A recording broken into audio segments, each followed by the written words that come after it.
Prayer should not be used as a means to an end, because connection and conversation with God is the whole purpose of life.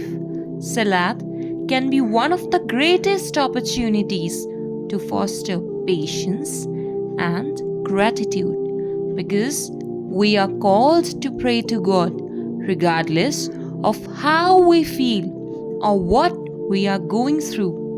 We are called to be consistent in prayer even on the days when we feel disconnected from God, because He is not disconnected from us. When we are grounded in the soil of prayer, we are able to be grateful in times of blessing and graceful in times of difficulty and despair. Sometimes we can get stuck focusing so much on what we are getting out of prayer that we miss out on being grateful for all the harm and negativity that prayer removes and protects us from. As the Prophet sallallahu ta'ala alayhi wasallam famously asked his companions, "Tell me, if one of you had a river at your door and you washed 5 times a day, would any filth remain?" His companions said that no filth would remain. The Prophet sallallahu ta'ala alayhi wasallam then said, "That is the likeness of the prayer. 5 times a day, God obliterates wrongs with it." The Salat is the center pole of the tent of faith because of how it unveils our inner idols and connects us with the divine. Prayer is like a spiritual shower that washes the dirt of forgetfulness from the spirit.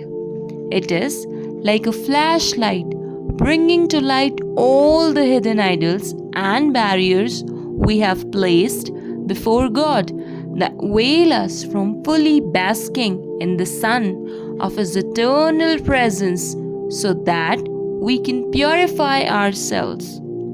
The distractions that arise during prayer, the fleeting thoughts, regrets of the past, and anxiety about the future are all part of the wisdom of the prayer.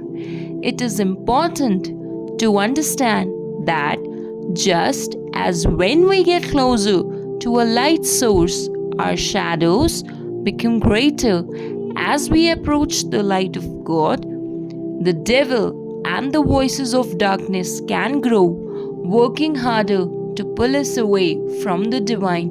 However, when Allah unveils an idol or barrier we place before Him, it is not to punish or shame us, but rather as a deep mercy, because only when we become aware of an idol can we begin the process of breaking it.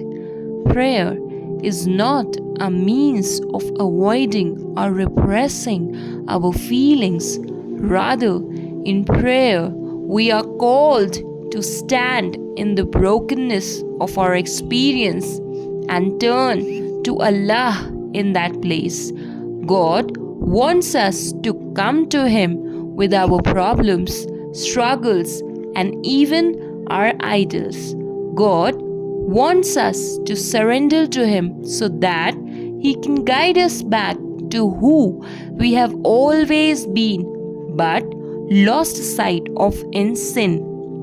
The Prophet sallallahu ta'ala alayhi wasallam said, "The key to paradise is prayer, because prayer connects us to God, purifies the eyes of the heart, and realigns us on the path back to the heavenly gardens that we once called home." In a sense, prayer is not a map to a place we have never been, but an unveiling of who we already are. Here we ended